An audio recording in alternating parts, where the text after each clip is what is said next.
Friends, today episode பார்க்கணும்னா நம்ம சேனலை சப்ஸ்கிரைப் பண்ணாதவங்க பண்ணிக்கோங்க. பக்கத்தில் இருக்க பெல் ஐக்கானை கிளிக் பண்ணிக்கோங்க. சக்தி வந்து சந்திரசேகரை ஹக் பண்ணி அழுகுறாரு. நான் போய் பொன்னியை சந்தேகப்படுவேனா, எல்லா பிரச்சனைக்கும் பொன்னிக்கு கூட இருந்தது நான் தானே அப்படின்னு சொல்றாங்க. சந்திரசேகர் சொல்றாரு, பொன்னி இப்படி பண்ணியிருந்தாலும் எனக்கு ஒரு பிரச்சனையும் இல்லைன்னு நீ சொல்லியிருக்க கூடாது அப்படின்னு சொல்றாங்க. அந்த டைம்ல அம்மா வந்து பொன்னி தான் எல்லாமே பண்ணான்னு சொல்றாங்க. பிரீத்தி அவ லைஃபே போயிடுச்சுன்னு சொல்றான். எனக்கு என்ன சொல்றதுன்னு தெரியலப்பா அப்படின்னு சொல்றாங்க. சண்முகமும் சந்திரசேகரும் சக்தியை சமாதானப்படுத்துறாங்க. இதுக்கு பின்னாடி யார் இருக்காங்கன்னு கண்டுபிடிப்போம், பொண்ணு இங்கே இருக்க வச்சிடலாம், போக போக எல்லா பிரச்சனையும் சார்ட் அவுட் ஆயிடும் அப்படின்னு சொல்றாங்க. பிரீத்தி வந்து நடந்த எல்லா விஷயத்தையும் அவங்க அப்பா அம்மா கிட்ட சொல்றாங்க. பிரீத்தி அவங்க அப்பா அம்மா கேட்கறாங்க, பொண்ணு வீட்டை விட்டு போயிட்டாளான்னு சொல்லிட்டு.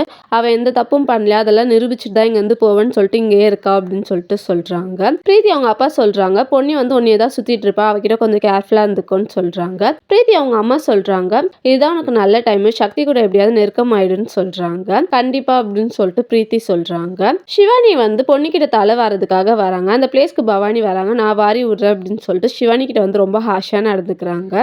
பவானி வந்து சிவானிக்கு ஊட்டி விடுறாங்க. எனக்கு சாப்பாடு வேணாம், நான் பொன்னியத்தை கிட்ட போய் சாப்பிட்றேன்னு சொல்றாங்க. சுந்தரம் வந்து சிவானி அடிக்க வராரு. பவானி வந்து பாலையாவது குடிச்சிட்டு கிளம்பு அப்படின்னு சொல்றாங்க. பாலை வந்து சிவானி தட்டி விட்டுறாங்க. பவானி வந்து நீ ஒன்னும் சாப்பிட வேணாம், நீ ஸ்கூலுக்கு கிளம்புன்னு சொல்லிட்டு சுந்தரம் வந்து கூப்பிட்டு போக சொல்றாங்க. சுந்தரம் வந்து சிவானி கிட்ட ரொம்ப ஹாஷா நடந்துக்கிறாங்க. இதுக்கப்புறம் நீ பொன்னியத்தை கூட எல்லாம் பேசக்கூடாது அப்படின்னு சொல்றாங்க. மாடியில இருந்து பொண்ணு இதெல்லாம் பார்த்துட்டு இருக்காங்க. தேங்க்யூ.